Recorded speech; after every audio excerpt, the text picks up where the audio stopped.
pourquoi ne pas essayer d'orienter la vie dans ce que j'aimais bien, c'est-à-dire l'entrepreneuriat, le business, les investissements. Donc, j'ai investi 1,6 million pour faire la vente en ligne, où je suis complètement indépendant. Je me rends compte que tiens, je peux le faire avec une stratégie Fulfilled by Amazon. J'ai investi 2000, les 2 premières semaines passent, je reçois un chèque d'Amazon de $900. Au bout de 3 mois, je me retrouve avec 4200. Car je me suis retrouvé avec des sommes où j'avais même l'impression que c'était pas vrai en fait. Je me rends compte que la vente en ligne, c'est le futur en fait. Cher ami, bonjour à vous et j'espère que vous allez bien. Aujourd'hui encore, on va parler d'entrepreneuriat et de business. Je reçois aujourd'hui un frère gabonais qui vit actuellement aux États-Unis. Avec lui, on va parler de son parcours entrepreneurial, de ses entreprises qu'il a aux États-Unis parce qu'il a pu créer des entreprises aux États-Unis. Il va nous dire comment il a fait, les difficultés qu'il a rencontrées et aussi, on va parler de tout en quelque sorte. Donc, prenez une tasse de thé, un verre d'eau, ça dépend de ce que vous voulez et consommez ça avec beaucoup d'enthousiasme, comme c'était un match de football. Bonjour Ronnie, comment tu vas? Bonjour Monsieur Carlos et merci de m'avoir invité aujourd'hui à cette causerie. Ça me fait plaisir d'être là. Ouais. Super. Alors, on va parler de toi. Y a pas Tu de... vis aux États-Unis. Ça fait déjà combien de temps que tu vis aux États-Unis là? Au jour d'aujourd'hui, je dirais que ça fait pratiquement 15 ans. Ouais, Waouh. 15 ans, si je ne me trompe pas. Ouais, 15 ans que je suis aux États-Unis, bien sûr. Ouais. Waouh. Et qu'est-ce qui t'amène aux États-Unis? Ah voilà, déjà, Oni, pour ceux-là qui ne connaissent pas, c'est un jeune Gabonais qui a grandi en Zorion, qui était au lycée public de Nzorion, qui a fait ses preuves au niveau du lycée de Nzorion. Et voilà, lorsque j'étais au lycée de Nzorion, c'était comme tous les autres jeunes, hein, ceux qui avaient la taille et ceux qui n'en avaient pas, c'était le basket. Moi, on est déjà à cette époque, pas à cette époque. Je suis très grand, j'ai 2,03 m en front. Voilà, très grand. Donc, étant jeune, hein, on était tous on a fait l'équipe de basket du lycée. Je jouais à Somo, là, pour ceux-là qui connaissent un peu le basket au niveau du Gabon. J'étais à Somo jusqu'à deuxième division. Et la dernière année où on va en première division, c'est l'année où je gagne le bac. Donc, comme tout jeune, c'est le rêve d'un petit basketteur, c'est d'arriver aux États-Unis un jour et puis essayer de devenir, pourquoi pas, le next Jordan, un Kobe Bryant. Puis voilà, c'est ça le rêve en fait. Le rêve, c'est arriver aux États-Unis et puis essayer de jouer au basket. Donc, c'est comme ça que je me retrouve au niveau des États-Unis. Ah, Mais ok. bien avant d'arriver aux États-Unis, hein, parce que faut pas qu'on pense qu'on a toujours aimé l'anglais, c'était pas ça. Hein. L'anglais, c'était pas ça. La langue, c'était vraiment pas quelque chose qu'on aimait. Donc, du coup, je fais un détour au Ghana. Je fais un détour au Ghana histoire de me familiariser un peu avec la langue anglaise. Donc, j'arrive au Ghana. Je suis dans une école de langue, pratiquement pour, je crois, 1 an. Hein. Je fais 1 an au Ghana. Je suis dans une école de langue, mais tout était déjà place, tout était déjà mis en place. C'était quelque temps au Ghana, on apprend la langue et puis allez, on s'envole vers les Alors, tu États-Unis. savais que tu devais directement aller aux États-Unis après le Ouais. Ghana. Tout était fait, tout était programmé, tout ce qui manquait, il fallait que j'ai, puisque déjà en étant au Gabon, on avait des amis qui étaient déjà ici, qui jouaient au basket avec nous, qui étaient déjà ici. D'autres nous disaient, mais écoutez, quand vous arrivez à l'aéroport, le premier souci, c'est on vous pose des questions, qu'est-ce que vous faites ici, pourquoi vous êtes arrivé, donc il va falloir que vous essayez de vous défendre en anglais. Donc, cette petite peur-là fait en sorte qu'on puisse d'abord aller s'implémenter de la langue et puis essayer d'avoir quelque chose à dire. Donc, c'était le parcours que j'ai pu mettre en place pour pouvoir arriver aux États-Unis dans des bonnes conditions. Yeah. Yeah. Wow. Tu as à peu près la même histoire qu'un ami à moi, un ami très très proche, on va dire mon bras droit. Il est Ouais. actuellement aussi aux États-Unis, dans une autre ville. Et il est aussi passé par le Ghana. Il a appris la langue au Ghana et après il s'est rendu aux États-Unis aussi pour jouer au basket. Il a joué au collège là-bas. Et voilà quoi. C'est un peu ton histoire en quelque sorte. Ouais. Et du coup, est-ce que tu as bénéficié d'une bourse d'études en allant aux États-Unis? Malheureusement, hein, non. Malheureusement, non. J'ai pas eu de bourse. J'ai eu un bac A1 et je pense que quand je suis arrivé en terminale, parce que les gens le savent, lorsque tu vas en série, c'était la SE, je sais quoi, c'était ouais, quelque chose comme ça. On sait que c'est une série littéraire. Et donc, du coup, l'idée du bac et l'idée de la bourse était une option après. Mais la première option, la première vision, c'était d'avoir le bac. C'était la vision. Donc, lorsque j'ai obtenu le bac, je n'ai pas eu de bourse, que ça soit au niveau national, vu que je n'ai même pas eu le temps de... Je me suis inscrit à l'UOB comme tous les autres. Je me suis inscrit à l'UOB, j'ai fait à peu près ce qu'il fallait.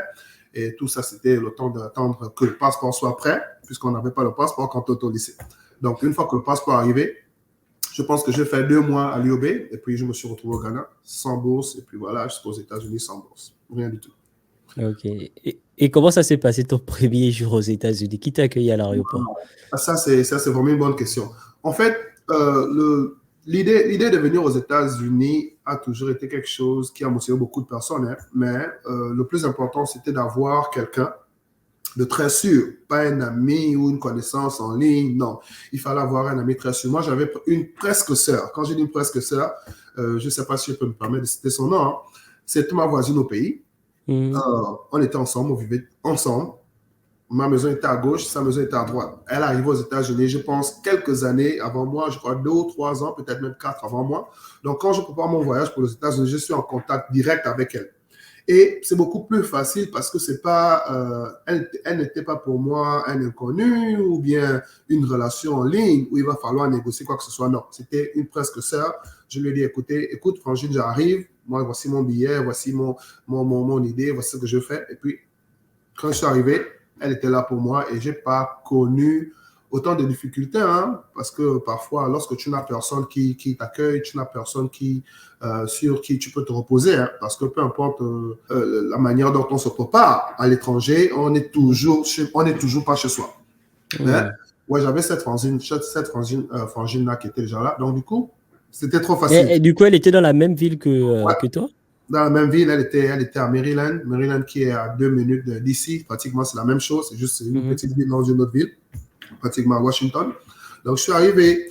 Elle m'a pris à l'aéroport. Elle m'a amené à la maison. Tout était prévu. Tout était prévu. Elle avait déjà une chambre réservée pour moi. Tout était fait. C'est-à-dire que j'arrive. Il fallait juste que j'arrive. Et puis, c'était comme ça. Je suis arrivé. Elle était là. Et puis, voilà. Et heureusement, en même temps, lorsque j'arrive, non seulement elle était déjà ici, elle a sa petite sœur qui était déjà ici aussi, que je connais très bien.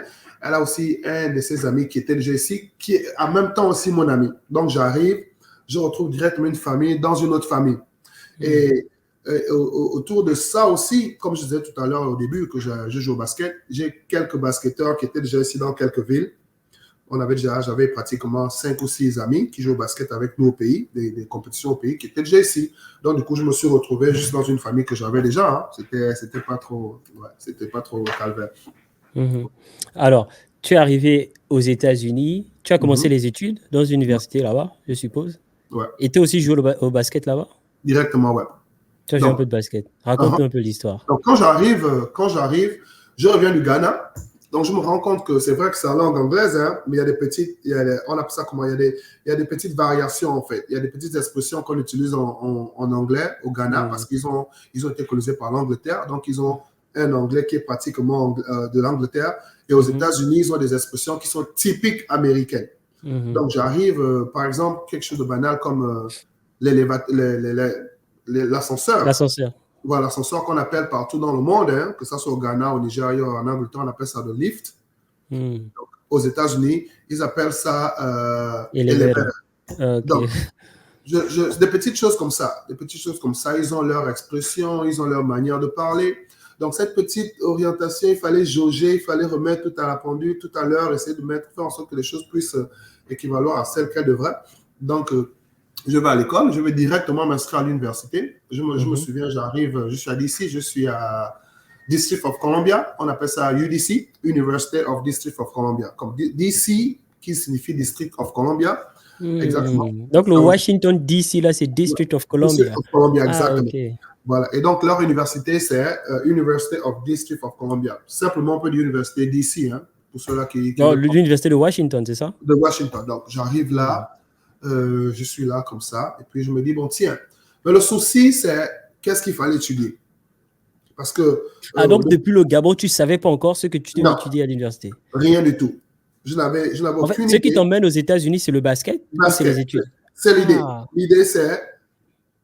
En fait, parce que pour y arriver, il fallait au moins avoir un bac et puis sortir du pays.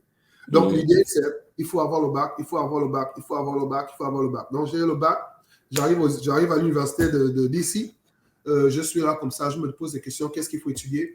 Je vois des cours, on me propose ceci, on me propose cela. D'autres me disent tout, d'autres me disent ça. Je me dis, mais tout ça ne m'intéresse pas en fait. Ce qui m'intéressait, c'est comment accéder à l'équipe de basket du lycée, afin de grandir là. Donc, je pense que je retrouve deux ou trois amis qui me disent, mais tiens, computer science, c'est ce qu'il faut étudier. Mais tu vois, tiens-toi bien, hein, computer science, c'est pas quelque chose qu'on connaît au niveau du Gabon. Computer science, c'est l'informatique. Voilà. En fait, l'informatique est beaucoup plus léger que computer science. Tu vois un peu? L'informatique est beaucoup plus léger. Computer science, on va maintenant dans faire des programmes, programming, software engineering. Il y a beaucoup plus de choses dessus. Mais comme tu viens de le dire, nous, on est calé que sur l'informatique, la partie informatique. Donc, je me dis, mais tiens, c'est pas vraiment mon truc, mais vu que c'est ce qui était à la page, il fallait être bon avec l'ordinateur et tout ça. Je me dis, bon, voilà. Et puis, je me lance dessus. Donc, je me lance dessus. Au bout de 2 ans, il y a un diplôme aux États-Unis qu'on appelle le certificat. Associé, je pense. Associé, yeah. Je pense que c'est l'associé. Je me souviens, oui, l'associé. Donc, je me retrouve en train d'avoir un associate in computer science, mais je te jure que je ne sais toujours pas ce que je veux faire avec ça. Hein. Je me regarde, je me dis, mais tiens, qu'est-ce qu'il faut? 2 ans sont passés déjà, donc je joue au basket avec l'équipe, mais c'est vraiment pas ça. Au niveau du basket, qu'on pensait... Mais est-ce que tu avais toujours le rêve de jouer en NBA ou pas? Toujours. Mais en fait, le rêve, au fur et à mesure qu'on passe des temps, le rêve s'éteint parce que tu te retrouves avec d'autres réalités. C'est-à-dire, on se retrouve face à un lycée qui a près de 400 jeunes qui peuvent jouer au basket. Et l'équipe en a besoin que de 20 par exemple. On se retrouve avec un lycée où les gens qui ont... Tu parles du collège là en ce moment, pas du lycée. Collège, ouais, du collège, au niveau de l'université. Donc, on se retrouve avec un collège où les gars qui ont 2,3 m, ils en ont 75. Donc, tu n'es pas le seul. Donc, du coup, tous mes rêves commencent à devenir réalité, où je me suis dit, bon, peut-être que j'étais le plus grand au niveau du pays, dans mon équipe, en Zanyon, à Somo. En fait, j'étais un peu le plus grand. Maintenant, au niveau des États-Unis, on se retrouve un peu moyen. Et vu qu'on n'était pas aussi percutant, déjà, il faut l'avouer, parce que je n'étais pas aussi percutant que ça, donc la difficulté commence à se ressentir au niveau du basket. Donc, quand la difficulté commence à se ressentir au niveau du basket, on sait déjà, je me rends compte que, mais tiens, la vision de l'NBA, la vision de devenir un basketball professionnel, ça commence à s'endurcir. Donc, je commence maintenant à prêter plus attention aux études, dans le sens que, bon, tiens, qu'est-ce qu'il va falloir qu'on étudie pour qu'on puisse pouvoir survenir à nos besoins demain. C'est là où maintenant l'orientation mentale commence à prendre une autre direction. Et après avoir obtenu le associate là, je me dis, mais tiens, computer, c'est pas vraiment mon truc. Moi, ce que j'ai envie de faire, c'est dans les affaires étrangères. Du coup, on me dit tout à l'heure, on me dit du coup, mais si tu veux faire les affaires étrangères, il te faut un master en international relations. Mais en relation internationale, quoi. Voilà, relation internationale. Moi, on me dit, tu ne peux pas arriver là-bas comme ça avec juste un associé. Il te faut un bachelor. Et le bachelor qui te fait arriver là-bas, l'un des bachelors qui te fait arriver là-bas, c'est qu'il fallait avoir un bachelor en politique, en sciences politiques. Il fallait ça. Donc, lorsque tu as un bachelor en sciences politiques, directement, tu peux t'inscrire même dans une école de droit. En fait, quand tu as un bachelor déjà, tu peux t'inscrire underground, grad school, avec beaucoup d'autres filières. Donc, c'est comme ça que je me rends compte que, mais tiens, donc si j'ai envie de faire dans les affaires étrangères, il va falloir que j'étudie political science. Donc, je me lance maintenant au niveau des études. Je vais à Howard University. Non, je suis à UDC encore, où finalement, j'obtiens mon bachelor en sciences politiques. Et maintenant, j'obtiens mon bachelor en sciences politiques. Maintenant, je vais dans l'une des plus grandes universités de DC, c'est Howard University. En fait, une université historique qui a c'est beaucoup plus afro, l'université Howard University. Exactement. Historique et tout, qui a abrité les grands noirs, l'histoire et consorts et tout ça. Je me dis, tiens, voici l'université. Parce que je sais que, excuse-moi de te couper, l'acteur principal de Black Panther, celui qui est décédé là, il était à Howard University. Ouais. Ils sont nombreux. Les P. Diddy étaient là-bas. En fait, pratiquement toute une bonne vague était là-bas. Récemment, je pense que c'était Kevin Hart qui finissait son degré là-bas. Donc, ils ont beaucoup fait, autant qu'ils sont allés dans cette école. Donc, je me dis, mais tiens, je suis noir, je suis africain, je pense que ça m'ira. Donc, c'est là-bas où maintenant je m'oriente pour essayer de faire International Relationship après avoir eu le bachelor en sciences politiques, c'est ça? En français. Oui, en sciences politiques. Donc, c'est à Howard que je vais terminer mon cursus scolaire où j'obtiens maintenant ce diplôme de International Relationship, et plus précisément dans l'environnement. Maintenant, je me rends compte, après avoir terminé les études, c'est-à-dire on a le master, et on se pose la question, mais au fur et à mesure que les années passent, les envies changent. C'est-à-dire l'envie que tu avais il y a 5 ans, parce qu'il fallait faire un master qui t'a pris 4 ans de temps. Donc, au bout de 4 ans, l'envie que tu avais il y a 3 ans n'est plus le même. Donc, maintenant, là, ma tête est beaucoup plus branchée sur business. Parce que là, j'ai des amis nigériens, j'ai des amis de toutes nationalités qui sont un peu focalisés dans comment investir, comment créer une compagnie, comment miser sur tel fonds et tout ça. Donc, je me dis, mais tiens, c'est quoi ce international relationship relation que je veux faire là? Pourquoi je ne peux pas faire je peux pas faire politique, business? C'est comme ça que, en même temps, je me dis, au lieu d'aller chercher le travail dans les affaires internationales et consorts, laisse-moi me orienter en business. Donc, je vais là, je rencontre une dame, une frangine, qui me dit, mais tiens, il n'y a pas de souci, vu que tu viens d'avoir un bachelor un master en international relations, tu peux toujours avoir un master en business. Hein? C'est pas comme si... Oh, ok. Voilà. Lorsque tu as un master, tu peux t'inscrire dans d'autres masters si tu veux. Mais c'est juste que c'est le temps. Si tu as du temps, si tu es jeune, tu peux le faire. Donc, c'est comme ça que je me focalise dans le business. Mais tout en pensant que c'est l'école, c'est la matière business qui te transforme, qui te rend businessman. Au fur et à mesure, je me rends compte que, mais tiens, est-ce qu'on n'a pas vraiment besoin d'un diplôme en business pour être un businessman? C'est beaucoup d'apprentissages qu'on accumule au fur et à mesure que les années passent. Donc, en étant dans ce monde avec ceux qui faisaient business et consorts, c'est comme ça que je me lance directement dans ce que je suis aujourd'hui. Voilà. Maintenant, j'ai oublié la carrière qu'il fallait travailler aux affaires étrangères. Mais finalement, tu as fait le master en business? Oui, j'ai fait le master en business. Ouais, finalement, il fallait que je l'aie pour que... En fait, au niveau des diplômes, c'est la crédibilité qu'il fallait maintenant chercher. Parce qu'à un moment donné, si vous expliquez à quelqu'un comment faire un investissement et que vous n'avez rien étudié en investissement, il y a un peu de doutes qui peuvent s'installer.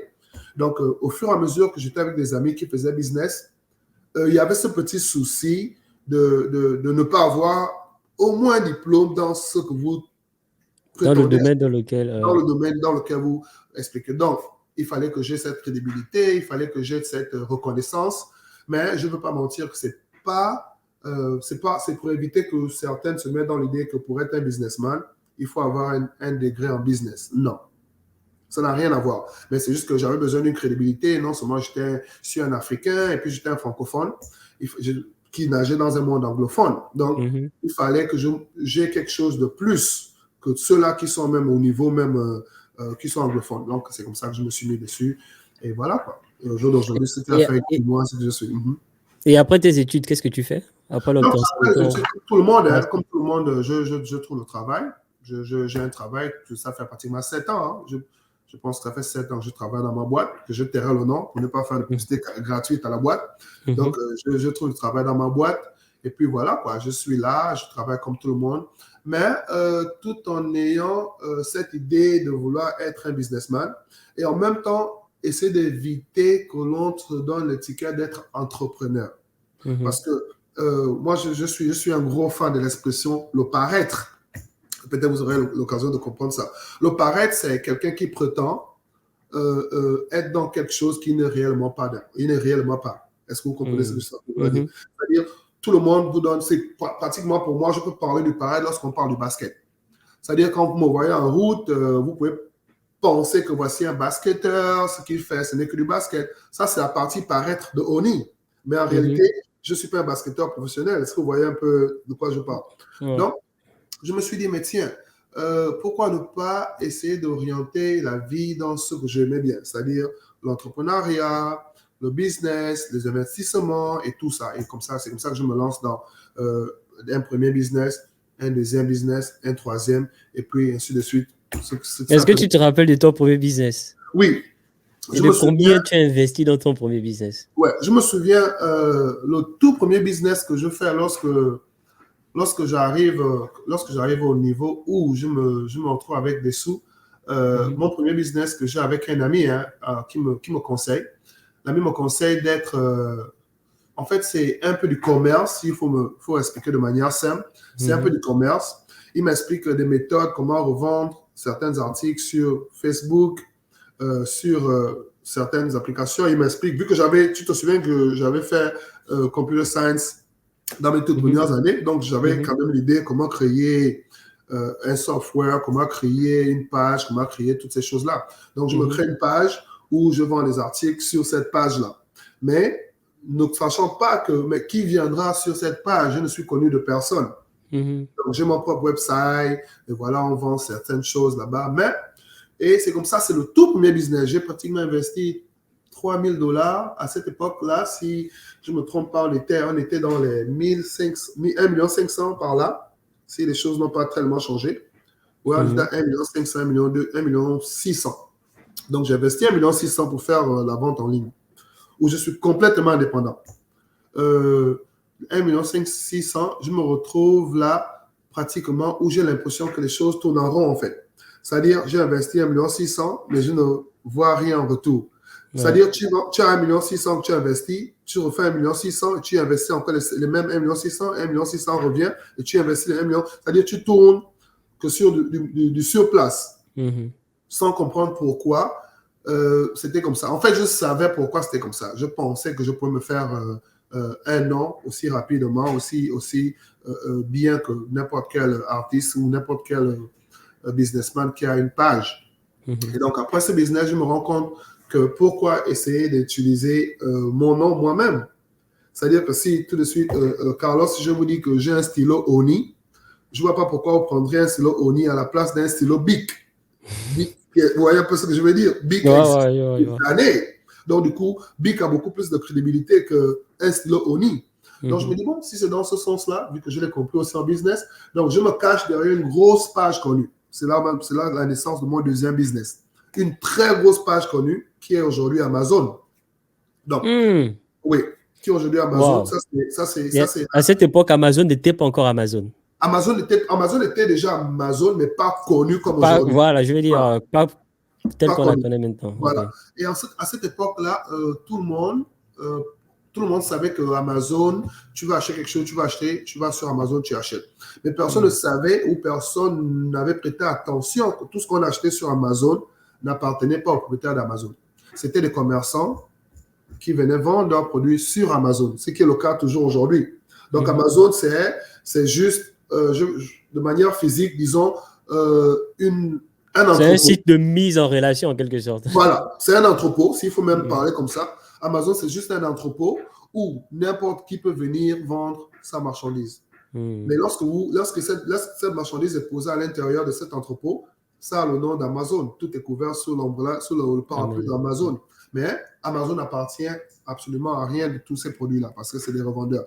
Donc, ça, c'est mon deuxième business. Je me rends compte que, tiens, je peux le faire avec une stratégie, pour ceux-là qui vont peut-être comprendre, qu'on appelle FBA, Fulfilled by Amazon. Fulfilled by Amazon, ce qui signifie que si vous voulez vendre, par exemple, ces deux bics, tout ce qu'il va falloir faire, c'est de prendre ces deux bics et les envoyer à Amazon. Et ça reste dans l'entrepôt d'Amazon. Et lorsque quelqu'un va les acheter, la personne les achète avec Amazon. Et puis Amazon vous reverse l'argent parce que c'est vous qui avez produit les bics à Amazon.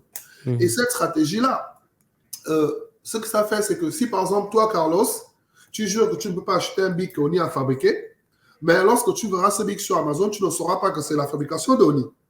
Donc, toi, du coup, tu achètes ce bic parce que tu fais confiance à Amazon.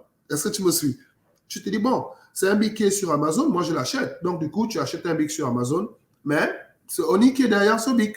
Et c'est comme ça que, voilà, c'est ça. Ça, c'était mon principal business. Peut-être que je tairai les produits que j'ai sur Amazon pour éviter que quelqu'un se dise... Tu es encore actuellement sur Amazon? Bien sûr. Oui, bien sûr. Oui, mais est-ce que tu peux nous dire combien tu investis sur Amazon et quels sont tes premiers revenus conséquents? Combien tu as pu générer dans ta première année? Facile, très facile. Pratiquement, quand je me décide d'aller sur Amazon, j'ai deux produits. Je vais à l'époque. J'ai une bouteille de sport. Je ne sais pas, j'ai une bouteille de sport. C'est-à-dire, j'allais à la gym. J'étais un basketteur moi-même à cette époque-là. Donc, du coup, c'était mon monde. Donc, j'ai une bouteille où tu peux mettre de l'eau et en dessous de la bouteille, il y a un autre, comment dirais-je, il y a une autre place ou un autre réservoir où vous pouvez mettre, par exemple, le shake meal, ce qu'on appelle, je ne sais pas comment on appelle ça en français. En fait, une bouteille avec 3 compartiments. OK. Donc, Si vous mettez, par exemple, si vous mettez des fruits, de l'eau, vous pouvez en fait la bousculer. Ceux-là qui vont faire du sport maîtrisent beaucoup plus ce domaine-là. Donc, c'est comme ça que c'était ça mon premier produit. Et le deuxième produit, c'est des chevillères. Alors, toi, tu t'es vraiment lancé dans le domaine du sport, quoi, dans ton domaine. C'était ma connaissance la plus absolue. Il faut que je l'avoue, c'était ma connaissance la plus absolue. J'ai grandi depuis la 6e, je joue au basket. Donc, c'était un domaine que je maîtrisais un peu plus. Tous ceux qui vont faire du sport, que ce soit la gym, que ce soit au basket, que ce soit au football, ils ont toujours une bouteille. Ça veut dire une bouteille d'eau, ça peut être une gourde. Et donc, ce sont ces gourdes-là que, voilà, c'est la bonne expression. Ce sont ces gourdes-là que j'avais sur Amazon. Donc, j'avais une quantité suffisamment énorme qui était déjà distribuée sur Amazon. Ce qui fait que lorsque quelqu'un avait peut-être besoin d'athlète ou quelqu'un a besoin d'une bouteille de manière sportive, une bouteille un peu bien élégante, la personne se rendait sur Amazon. Et il y a même quelques frangins à qui j'ai envoyé des liens qui mettaient ça sur leur page. À cette époque, il y a peut-être, je dirais peut-être 8 ou 9 ans quand j'ai commencé ça.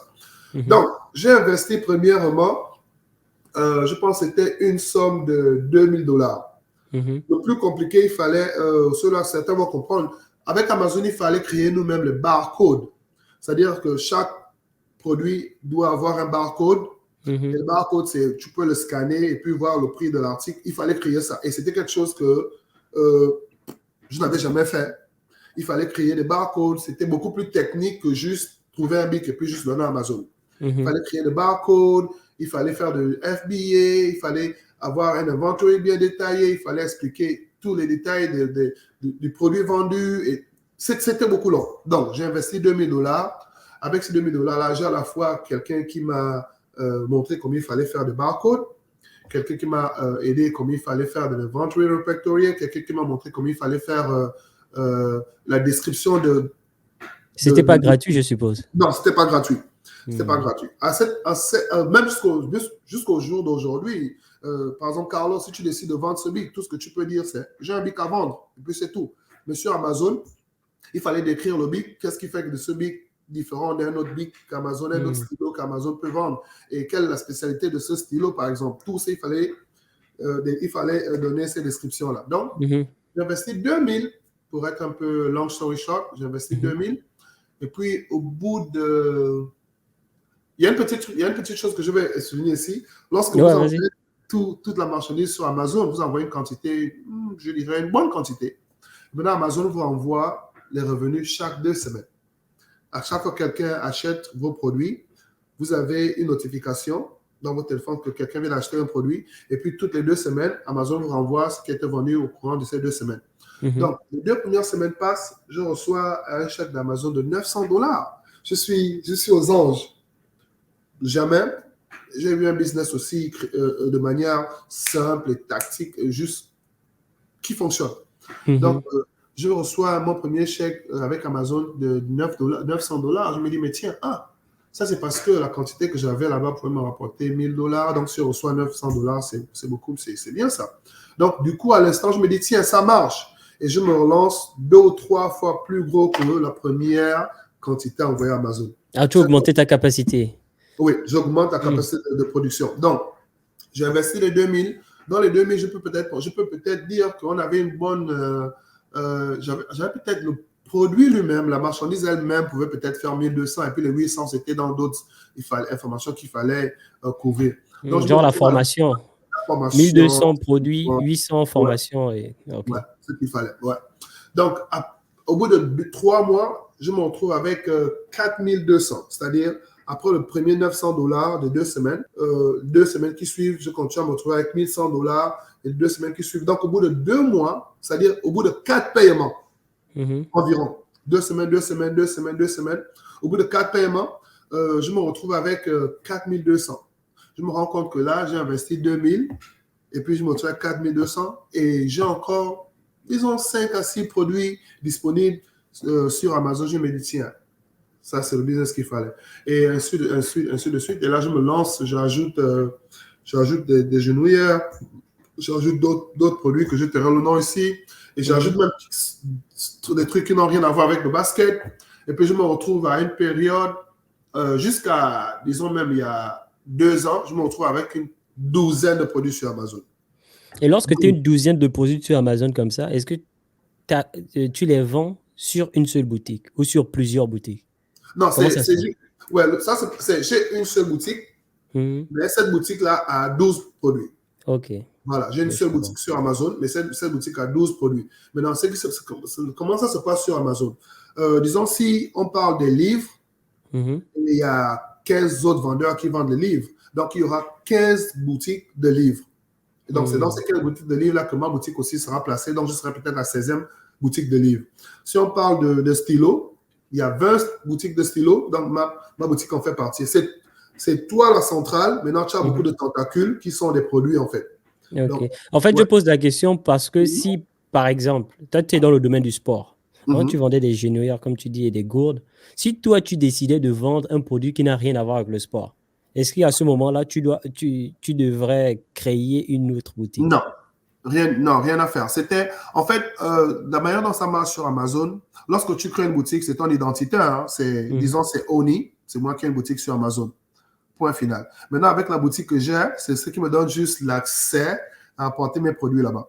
Maintenant, chaque produit que je vendrais ou que je vendais ou que je voudrais ajouter ne sont que des produits de manière indépendante. Ces produits-là n'ont rien à voir avec Oni, dans le sens que ça n'a rien à voir avec le produit qui précède. Est-ce que tu me suis? Ouais, ça Ouais, n'avait je rien à vois. voir. Ouais, ça n'a rien à voir. C'est-à-dire que si tu commences à vendre des stylos aujourd'hui et demain tu décides de vendre des serviettes, il n'y a aucune connexion entre ces deux produits. La seule chose qui est retenue, c'est que le propriétaire de ces serviettes, c'est Oni, le propriétaire de ces stylos, c'est Oni, le propriétaire de ces mangues, c'est Oni, le propriétaire de ces glaces, c'est Oni. C'était que ça. Il n'y avait aucune réglementation où il fallait avoir un produit spécifique ou non, il n'y avait pas ça. Et dans ces stores-là, c'est pas de manière technique, c'est pas des stores, c'est pas écrit par exemple sport. Non, il n'y a pas ça. Ok. Il n'y a pas ça. C'était juste Oni avec mon email, mon numéro de téléphone, mes informations, mon adresse, c'est tout. Maintenant, dans Oni, là, il y avait beaucoup de produits qui étaient comme ça, alignés. Donc, c'est ça mon deuxième business. Donc, après me retrouver au bout de 2 mois avec 4200, je me dis, mais tiens, voici un business qui marche. Et je le fais comme ça, je continue, jusqu'à, je me suis retrouvé avec des sommes où j'avais même l'impression que c'était pas vrai en fait. C'était pas réel. Partage les chiffres. Je me suis retrouvé il y a un mois, je me suis retrouvé, oui, un mois, si je peux dire ça comme ça. Il y a un paiement où je me suis retrouvé pratiquement avec 57 000 $ d'un seul paiement. Oui, à l'époque, j'avais pratiquement 12 produits, 11, 12 produits, quelque chose comme ça. Donc, je me retrouve avec 57 000 $. Quand je parle de 57 000 $, ce n'est pas un salaire mensuel. C'est-à-dire, toutes les 2 semaines, lorsqu'on doit te remettre tout ce qui était vendu, je me suis retrouvé avec 57 000 $. C'est-à-dire, j'ai eu 2 semaines qui ont fait des ventes jusqu'à 57 000 $. Ouais.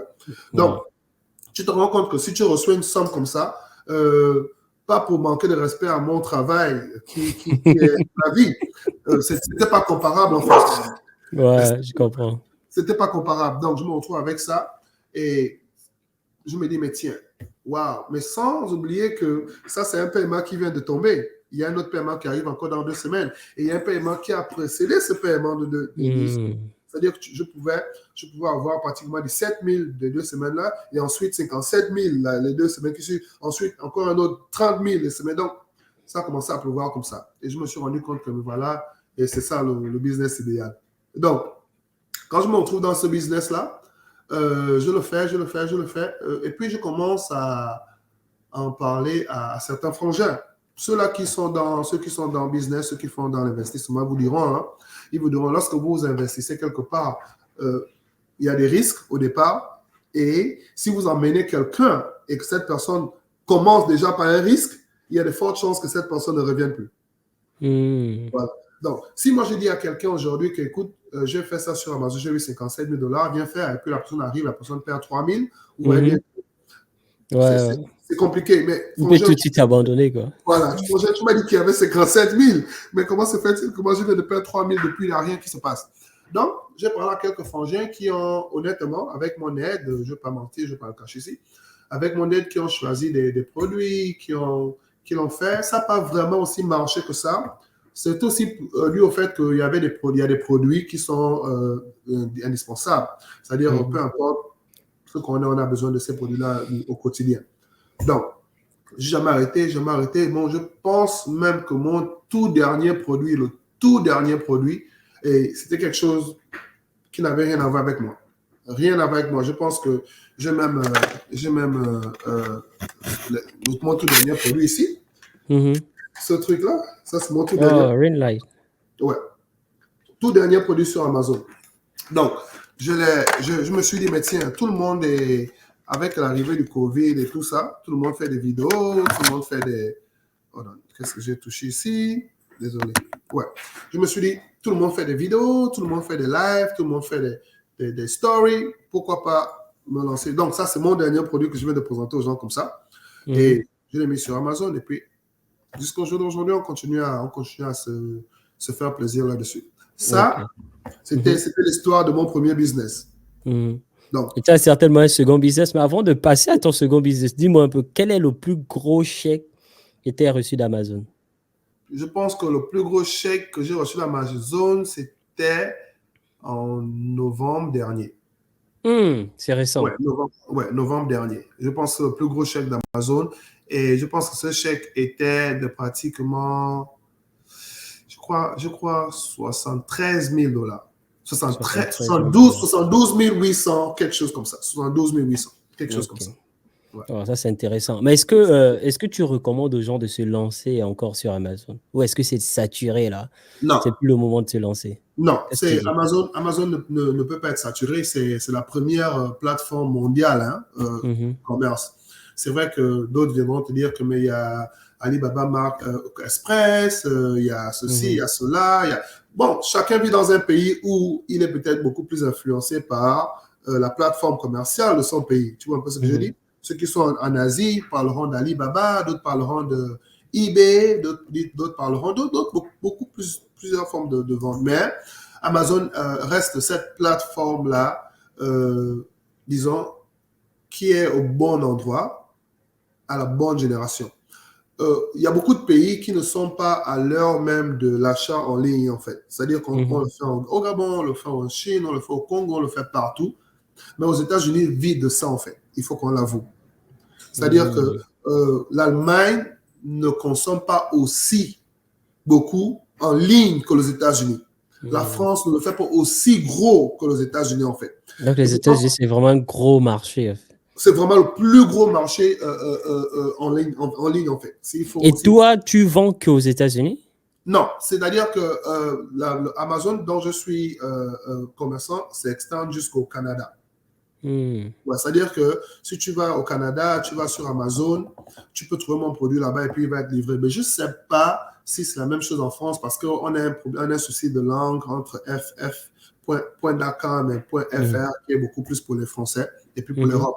Mais il y a Amazon Europe, il y a Amazon Asie, il y a Amazon Afrique, il y a Amazon Amérique. Donc, Mais Amazon toi, Amérique. tu cibles tes marchés. Tu vends. Amazon Amérique, c'est Mhm. beaucoup plus les États-Unis, le Canada. Je pense que le Mexique en fait partie aussi. Ouais. Hmm. Mais beaucoup Ok. plus aux États-Unis, beaucoup plus aux États-Unis parce que lorsque je regarde le skew de toutes mes ventes, Mhm. le Canada peut peut-être avoir 5% de mes ventes en fait. 5% qui n'est vraiment rien devant 95% de ventes aux États-Unis même. Donc, Hmm. les États-Unis, Ok. c'est tapage. Mais je pense que ça fonctionne partout. Pour ceux qui sont en Europe, ça fonctionne en Europe. Ceux qui sont en Asie, ça fonctionne en Asie. Ceux qui sont en Afrique, ça fonctionne en Afrique. Pour la petite histoire, Mhm. quand j'ai reçu pour une première fois 24 000 $ pour la toute première fois, avant de savoir que je peux recevoir des sommes comme 50 000, 72 000, ma toute première somme qui m'avait vraiment flatté, c'était 24 000. Donc, quand je reçois 24 000, je me dis, tiens, voici l'opportunité d'en parler à tous mes frangins. Je fais des lives sur Facebook. Je dis aux frangins que les gars, désormais, vous pouvez vendre sur Facebook avec Facebook Market et vous pouvez vendre ceci, vous pouvez vendre ça. Parce que je me rends compte que la vente en ligne, c'est le futur, en fait. D'où tu n'as Mhm. pas besoin. En fait, nous, déjà, Africains, il faut qu'on l'avoue, hein, nous sommes commerçants. Mais Hmm. c'est juste que on l'oublie parce qu'on vit dans des différents pays, en fait. Quand je dis nous sommes commerçants en tant qu'Africains, le même commerce que, par exemple, ma mère fera en Kembo avec les tomates sur la table, Hmm. c'est le même commerce que je peux faire sur Amazon. Le même Hmm. commerce que ma tante fera avec les oignons à Mumbai. C'est le même commerce que je peux faire sur Amazon. Celui qui ne connaît pas me dira, mais la tomate, elle est fraîche, l'oignon, il est frais. On fait comment? Mais Amazon a un fresh store, c'est-à-dire tu peux vendre des aliments frais aussi sur Amazon. Très sincèrement, pour ceux-là qui ne connaissent pas, tu peux vendre des aliments frais, tu peux vendre des mangues, tu peux vendre des oranges sur Amazon, évidemment, ouais. Donc, Wow, c'est ouais, très, très intéressant ça. tout est vendable sur Amazon. Et je me suis même rendu compte que vous pouvez même, c'est-à-dire, pour certains, c'est-à-dire, qui ont beaucoup d'affaires, ils ont des chaussures, ils ont des casquettes, ils ont des chemises.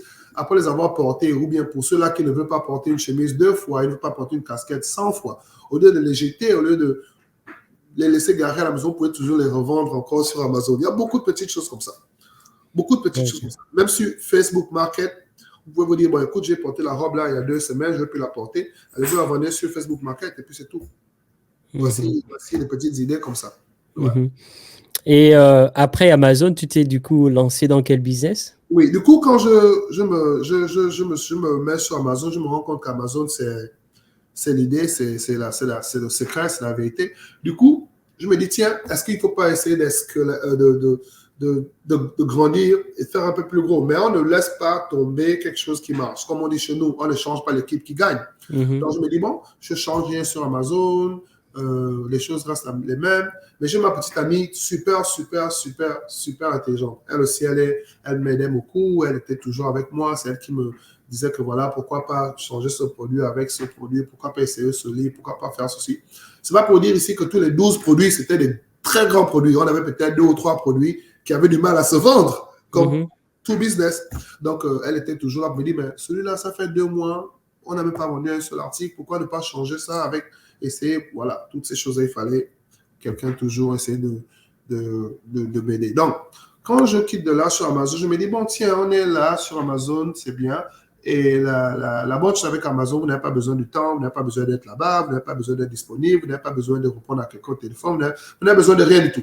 Tout ce que vous avez, c'est la marchandise, et puis vous la dégagez au niveau d'Amazon, et puis vous asseyez chez vous. Vous pouvez même vous pouvez vous asseoir et regarder juste votre téléphone, attendre les notifications. Dès que les notifications arrivent, qui vous disent que viens, on vient de vendre ça, on vient de vendre ça, on vient de vendre ça, vous pouvez faire que ça. Donc je me dis, mais tiens, vu que Amazon ne prend pas du temps, pourquoi pas penser à un deuxième business? Pourquoi pas penser à une autre activité qui pourra nous aider? Et puis, c'est comme ça que je décide de me lancer, avant de me lancer même dans le deuxième business, j'ai 2 petits frères gabonais qui arrivent, que je connais très bien, je tairai des noms, qui me disent que mes grands frères, mais nous, on est là, ça fait pratiquement 1 an, 2 ans, nous sommes là. Pas moyen de nous aider, voilà, et comme ça. J'ai dit, mais vous aidez dans quel sens? Voilà, on va faire ceci, est-ce qu'il n'y a pas quelque chose? Donc, du coup, je crée une compagnie directement comme ça. La compagnie s'appelle 241 Landscaping.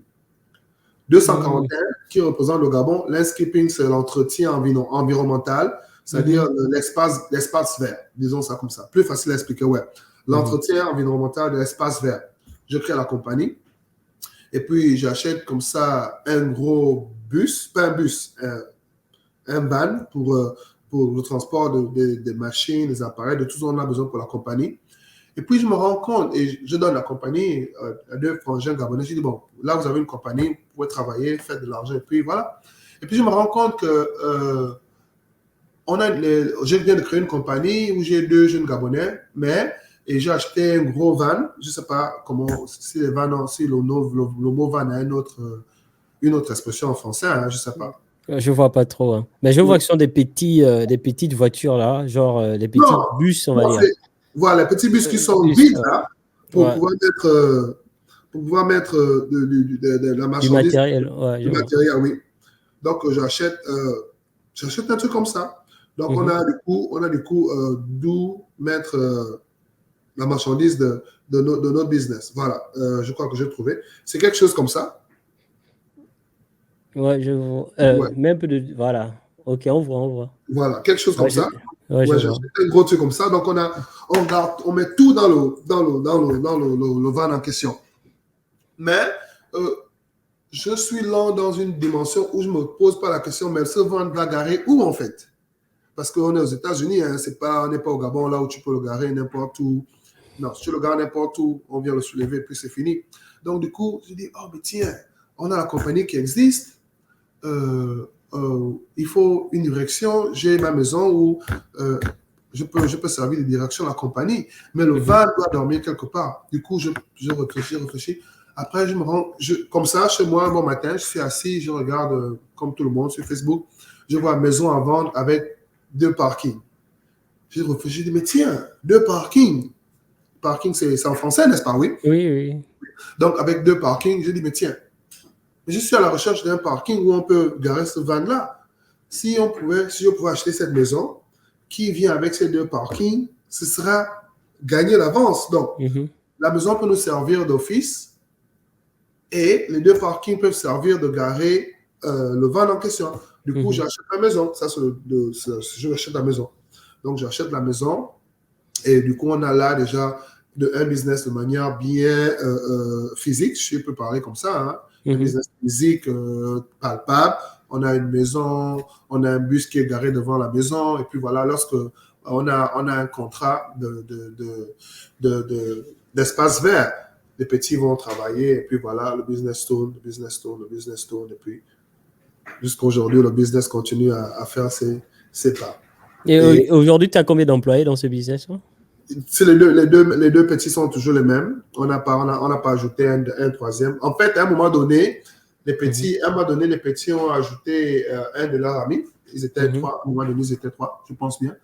Les petits étaient 3. Mais en fait, l'histoire ne s'arrête même pas là. Les petits ont commencé. Après, ils se sont intéressés à d'autres voies parce que l'idée, c'était de les aider à sortir quelque part. Donc, les petits sont intéressés sur d'autres voies. Donc, quand ils sont intéressés sur d'autres voies, ils ne travaillent pas pour la compagnie de 141.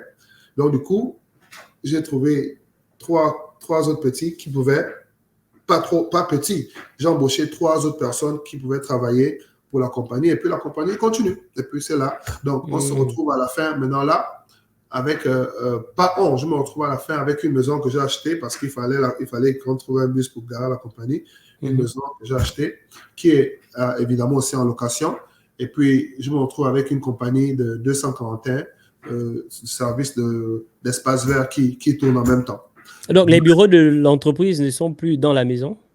Non, la maison, elle est complètement une maison en location. L'entreprise n'a même pas de bureau en tant que tel à ce niveau. L'entreprise a juste le matériel qu'il faut. Et les bureaux, c'est le téléphone, peu importe là où les gars habitent, là où en fait, ce business n'a pas besoin d'un bureau physique où quelqu'un devait venir là, en fait. C'est juste des appels, écoutez, bonjour, est-ce qu'on peut avoir tel ou tel service? Et puis les gars se rendaient au lieu du service. Donc, on n'avait vraiment pas besoin d'un bureau en tant que tel. Donc, du coup, la maison achetée se retrouvait à investissement mobilier. Donc, voilà, c'est là. Donc, et le business rapporte quand même l'argent? Oui, bien sûr. C'est l'avantage avec ce business-là, c'est tu ne dépenses rien que tu essaies de vendre et avoir un bénéfice. Non, c'est un business. Il y a 2 types de business. Il y a un business où tu vends du service et il y a un autre business où tu vends des produits. Donc, celui où tu vends le produit, il va falloir que tu puisses avoir le produit. C'est-à-dire que tu dois dépenser pour avoir le produit, essayer de le vendre après avoir le prix de vente moins le prix d'achat et tu te retrouves avec ton bénéfice. Ça, il le faut dans le business de manière marchandise et trucs comme ça. Mais le business où tu vends les services, il n'y a rien, tu n'as rien investi, tu n'as pas acheté quoi que ce soit. Tu vends tes services et puis on te rémunère. Tu vends tes services et puis on te rémunère. Donc, ce business-là, oui, il tourne. De temps en temps, quand les frangins sont appelés pour résoudre un entretien vers quelque part, ils sont présents. Et puis le business continue à faire l'argent. C'est comme ça. Wow, ça, c'est intéressant. Ouais. Et ensuite, tu as un troisième business ou pas? Non. Quand je quitte de là, déjà fanatique de voiture, hein. Pour ceux-là qui me connaissent, mais c'est quelque chose que beaucoup de gens vont peut-être reconnaître et mentionner. Fanatique de voitures de luxe? Ouais, c'est quelque chose comme ça, oui. Honnêtement, on a grandi comme chacun un petit truc qui l'affectionne. Donc, je me retrouve avec une Mustang. Une Mustang California Special que je conduis. Je me dis, mais tiens. Et puis, un bon matin, je me dis, mais tiens, la voiture a 2 portières, c'est une voiture sport. Est-ce qu'il ne faut pas quelque chose de 4 portières au cas où on se retrouve avec 2 ou 3 frangins? Parce que 2 portières, 2 places, c'est limité à moi et quelqu'un Et d'autre. madame. Donc, je me dis, bon, pourquoi on n'achète pas quelque chose de beaucoup? Donc, je m'achète une Cadillac CT6. Ceux-là qui connaissent, un peu plus grosse, plus robuste. Ce qu'on appelle chez nous l'allure ministérielle. Bien grosse, là, façon, je me l'achète et puis elle est garée chez moi, je la roule 1 ou 2 fois et puis je me rends compte que ma voiture, elle est vraiment, vraiment, vraiment à l'image ministérielle, événementielle. À chaque fois, je la roule une fois. Pourquoi ne pas faire quelque chose de ça? Donc, je découvre un business qui est déjà établi, qu'on appelle Toro. Toro, voilà. Je connais le business. Ouais, je retrouve Toro. Toro qui est simplement une plateforme, pour ceux-là qui veulent utiliser une plateforme où tu enregistres uniquement ta voiture et puis les gens viennent la louer, en fait. Simplement. Tu n'as rien à faire, il n'y a aucun processus d'enregistrement à part être le propriétaire de la voiture et la voiture doit être en bon état. Mais évidemment, c'est la voiture, c'est une Cadillac, c'est CT6, elle est pratiquement neuve, elle est robuste, elle est belle, elle est palpable. Donc, je me dis, bon, donc je mets la voiture sur Toro. Et puis, au bout de 2 mois, je vois, en même temps, ici aux États-Unis, comme partout ailleurs, il faut payer une assurance qui coûte les yeux de la tête. Donc, je me rends compte qu'avec Toro, les revenus de Toro peuvent non seulement m'aider à payer l'assurance avec la Ford Mustang que moi je conduis, qui est une voiture sport. Super, super sport. Elle va tellement vite que le degré, en fait, le prix de l'assurance est tellement élevé. Donc, la Cadillac m'aide maintenant à payer des frais de mon assurance de la Mustang et de la Cadillac. Je me dis, tiens, si avec Toro seulement, je peux me faire ceci, pourquoi arrêter? Donc, je me lance dans Toro comme ça. Et puis, l'année qui suit, je me dis, bon, pourquoi pas en ajouter? Donc, j'ajoute une Chrysler. Chrysler, on appelle ça ici Chrysler, c'est de dire en français Chrysler. Donc, j'achète Chrysler avec 7 places, comme minivan. Ici, on appelle ça minivan Chrysler Town Country. Donc, j'achète un truc comme ça, beaucoup plus de place. Je suis en train de réfléchir comme tiens, j'ai une Mustang qui a 2 places, j'ai une Cadillac qui a 4 places. Pourquoi ne pas avoir quelque chose qui a un peu plus de 4, 7 places, ce qu'on appelle ici 3 row, 1, 2, 3 places. Donc, j'achète une Chrysler et que je la mets aussi sur Toro. Donc, ça tourne. Et après, quand je me rends compte que ça marche bien, je quitte de là, je m'achète encore une Subaru, j'ai acheté une autre Subaru, je la mets sur Toro. Donc, je me retrouve là avec 3 voitures sur Toro. Mais ma Mustang, je n'en mets pas sur Toro. Elle, c'est une connexion. Comme tu peux le savoir, Carlos, ça dit tu peux avoir quelque chose que tu chéris. Ouais, ton bébé, quoi. Bon, voilà, mon bébé. Donc, j'ai du mal à partager cette voiture avec quelqu'un. Donc, j'hésite, je vais la mettre sur le business. J'ai dit non. Donc, du coup, je ne la mets pas, je la garde. Donc, je me retrouve avec 3 voitures sur Toro. La Cadillac, la Subaru et la Chrysler. Et puis, je tourne comme ça avec Toro, je tourne. Et puis, je dis plus récemment, vraiment, vraiment récemment, ça peut peut-être faire 5 mois, plus récemment, j'achète une Maserati, super SUV, super de luxe. Donc, j'achète une Maserati. Je la mets sur Toro. Le même jour que je la mets sur Toro, il y a quelqu'un qui la loue pour un mariage. Et je me rends compte que ça, c'est encore un autre niveau de location de voitures. C'est-à-dire, il y a les voitures de tous les jours que nous tous, on peut se permettre. Et il y a des voitures que, c'est une catégorie qui viendra la prendre pour une occasion bien précise. Donc, c'est comme ça que je me dis, mais tiens. Donc, c'est comme ça que je mets la Maserati sur Toro et puis elle me rapporte encore beaucoup plus que toutes les autres 3 voitures avaient déjà fait auparavant parce qu'il faut avouer que toutes les 3 voitures, c'était des voitures, bien qu'elles étaient belles, bien qu'elles étaient neuves, bien qu'elles étaient efficaces, mais elles n'avaient pas le niveau de la Maserati en fait. Donc, elle ne rapportait pas aussi que la Maserati. Donc, quand je mets la Maserati, je me retrouve avec ce temps d'argent. Je me dis, tiens, comme là, j'ai eu la Maserati comme ça. C'est comme ça que j'ai décidé de prendre maintenant une Escalade. Maintenant, je prends la toute dernière qui fait pratiquement 3 semaines, toute Escalade, toute blanc fantôme et que j'ai mis maintenant sur Toro. Donc, ça m'a ramené maintenant à 5 voitures sur Toro et puis, on continue. Mais qui s'occupe de l'entretien de toutes ces voitures-là? En fait, L'avantage, c'est que moi, je suis dans un domaine où on a ça. Pas ma compagnie, la boîte avec laquelle je travaille, on a un domaine, on a un secteur entretien, on a un département entretien, on a un département mécanique, on a tous ces départements. Donc, de temps en temps, quand je me rends compte qu'il faut faire l'entretien de une ou une autre voiture, je l'amène moi-même au travail et puis on prend soin d'elle. Vas-y. Ouais, c'est bien que ça. Et les voitures, tu les achètes cash ou tu les achètes à crédit? Tu les achètes comment? Je ne sais pas, toutes les voitures, je n'ai pas pu les acheter cash comme ça. Non, il y a peut-être quelques-unes que j'ai achetées cash, mais les 2 dernières, non, je ne pouvais pas les acheter cash. Elles étaient un peu plus élevées. Mais une bonne partie a quand même été payée. C'est-à-dire que si la voiture coûtait 10 000 francs CFA, j'ai quand même eu le Il y a eu un apport. Voilà, 7 000 pour pouvoir peut-être financer 3 000, quelque chose comme ça, oui.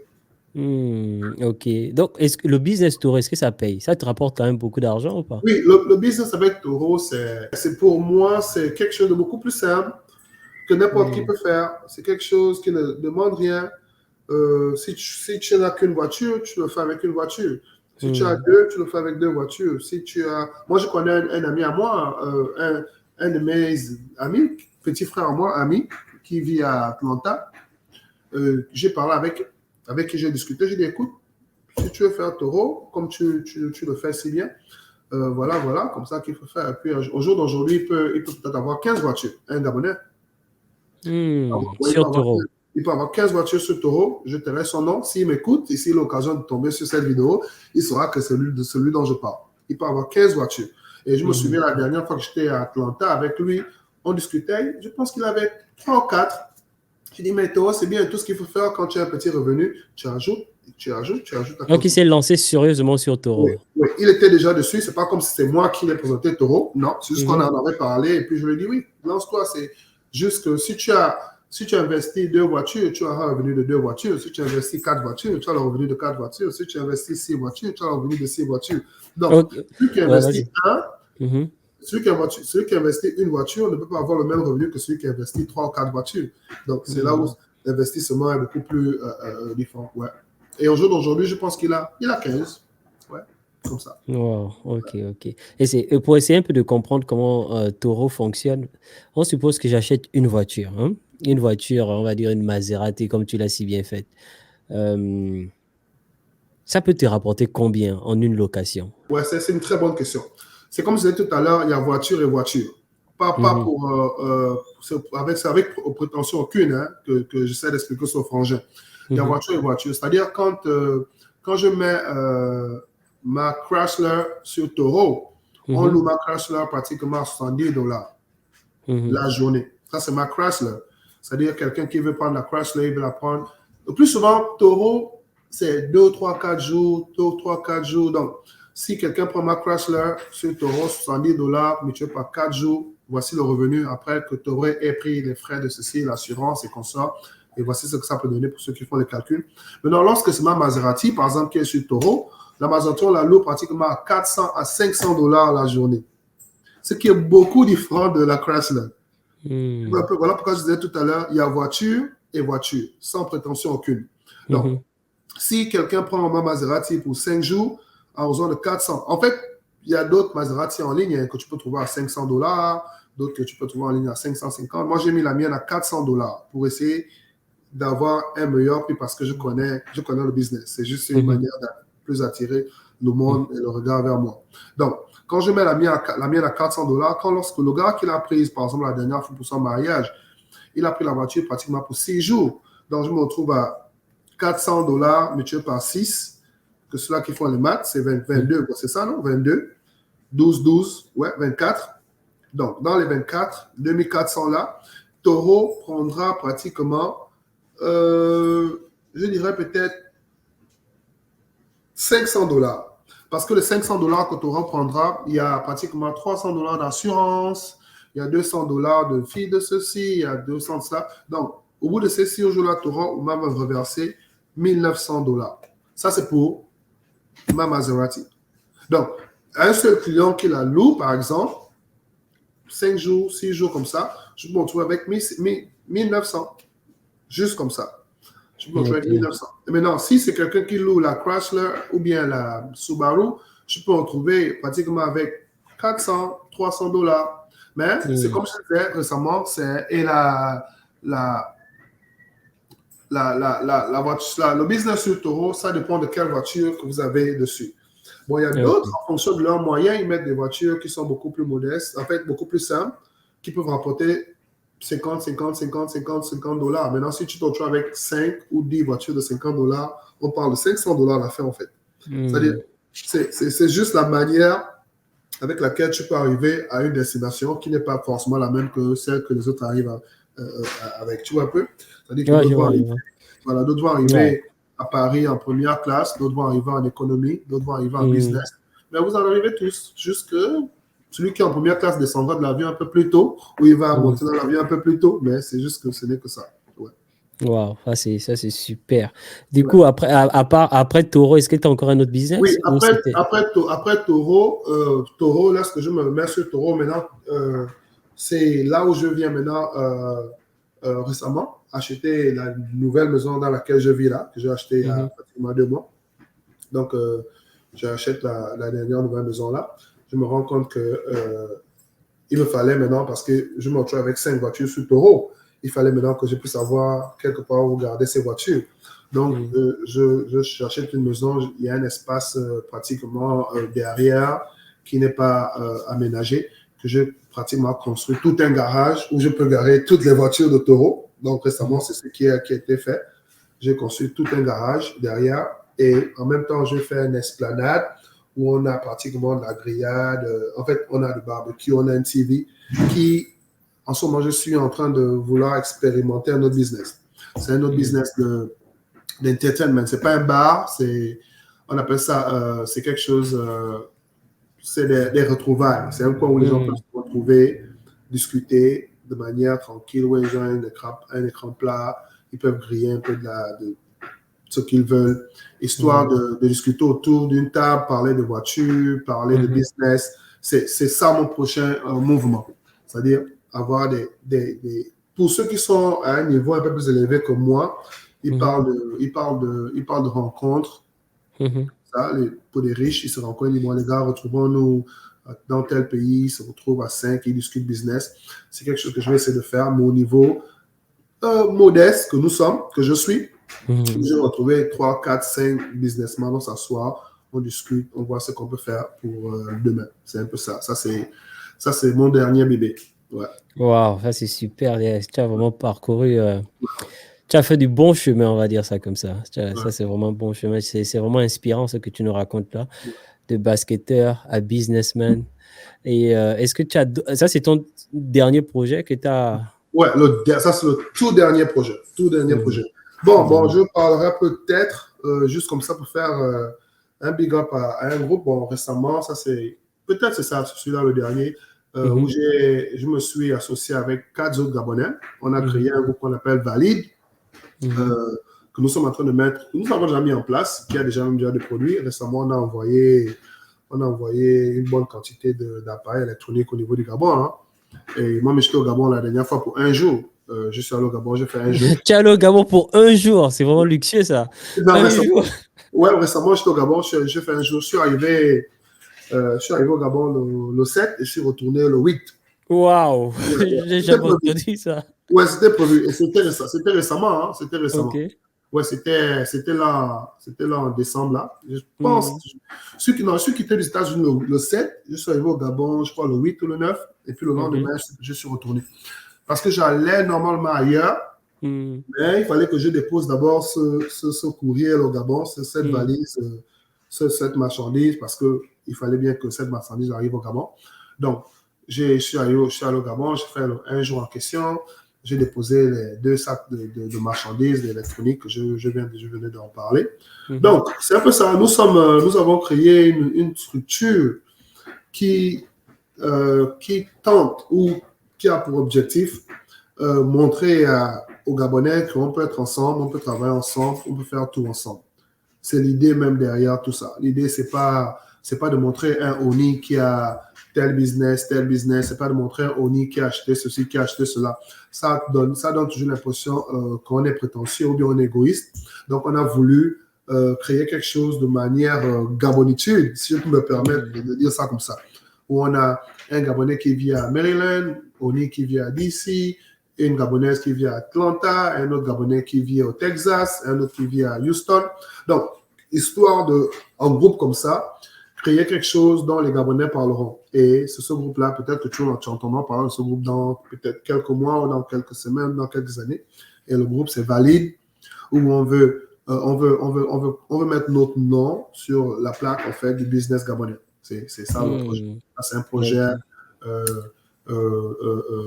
familial, en fait. Pas familial. Familial, on risquerait de dire que c'est la famille donnée. Mais c'est un projet des Gabonais. OK. Voilà. Mais non, j'ai quand même une question. Est-ce que tu as des investissements au Gabon? Oui, bien sûr, bien sûr. Il faut d'abord qu'on souligne quelque chose. À un moment donné, quand on a beaucoup vécu en France, pas en France, en Occident, hein, on nous a inculqué que c'est ici en Occident on prenait l'argent et puis on construisait au pays. C'est l'idée qu'on nous a donné. Donc, on se fait de l'argent ici et puis on va construire au pays. Donc, je ne veux pas mentir que j'ai des business qui produisent l'argent au Gabon. Non. Mais par contre, tous les business qui produisent l'argent ici, c'est pour faire quelque chose au Gabon. Du coup, construire des maisons au Gabon, faire ceci au Gabon, tu vois un peu. Mais ce n'est pas des business à titre de revenu. Pour le moment, il n'y a pas de business qui produit de l'argent, en tout cas. L'argent au Gabon, non. Pour le moment, je n'ai aucun business qui me produit l'argent au Gabon, mais je dirais que tous ces business qui sont faits aux États-Unis vont mourir au Gabon, en fait. Ouais, c'est là-bas aussi. La richesse, là, va au Gabon où ça va faire son bout de chemin. Ouais. Ok, wow, ça c'est super. Mais quand même, il faut dire que nous sommes sur un gros morceau. Je suis derrière un gigantesque projet au niveau du Gabon, dont je tairai le nom parce que nous travaillons encore dessus. Et si les choses se passent bien comme on veut, peut-être que toute une prochaine fois sur ton émission, même, je pourrais peut-être maintenant donner plus d'informations. Là, on essaie de personnellement voir s'il y a quelque chose qui peut se créer au Gabon, qui fonctionne au Gabon pour les Gabonais, qui transforme le Gabon. Et c'est le projet que nous avons en ce moment. Super. En tout cas, moi, je te remercie d'être passé. Est-ce que tu as un mot ou une phrase pour conclure notre interview? En fait, je dirais avec un cœur beaucoup plus de joie, hein, déjà de se retrouver comme ça, avoir un frangin comme toi, Carlos, juste une initiative comme ça, essayer de donner aux gens l'idée de savoir qu'on peut toujours faire des choses. On n'a pas besoin d'être connu mondialement ou bien de faire la une des journaux dans un pays étranger pour qu'on puisse parler de nous. Il va falloir que nous-mêmes, on se retrouve de temps en temps, on essaie de partager des idées comme ça, essayer de rappeler à tout un chacun que c'est ensemble qu'on peut construire quelque chose de grand. Ouais, ce n'est qu'ensemble. C'est-à-dire, moi, j'ai appris à regarder l'idée d'un frangin et puis essayer de poser la question, mais frangin, si tu arrives à faire ceci, comment moi, je peux me servir de ça pour pouvoir aussi faire quelque chose d'où toi, tu vas être fier de moi parce que j'aurais appris de toi. Donc, on peut fonctionner comme ça. Pour ceux-là qui ont compris ça depuis longtemps, hein, comme je disais, j'ai beaucoup de frangins avec qui je travaille. C'est juste que comme il s'agissait de moi, il a fallu qu'on mette tout le monde de côté pour éviter de dire que il ne fallait pas dire là-bas que j'ai 2 maisons. Il ne fallait pas dire là-bas que j'ai 15 voitures. Donc, mais sinon, il y a des frangins avec qui on parle, qui ont compris. Il y a d'autres qui apprennent de nous. Il y a d'autres de qui on apprend. Donc, si on pouvait vivre comme ça, je pense que tout le monde peut faire quelque chose qui va changer de vie, en fait. Ouais. Merci, Oni, d'être passé. Non, il n'y a pas de souci, c'est moi qui te remercie. À plus, au revoir. Allez, merci encore.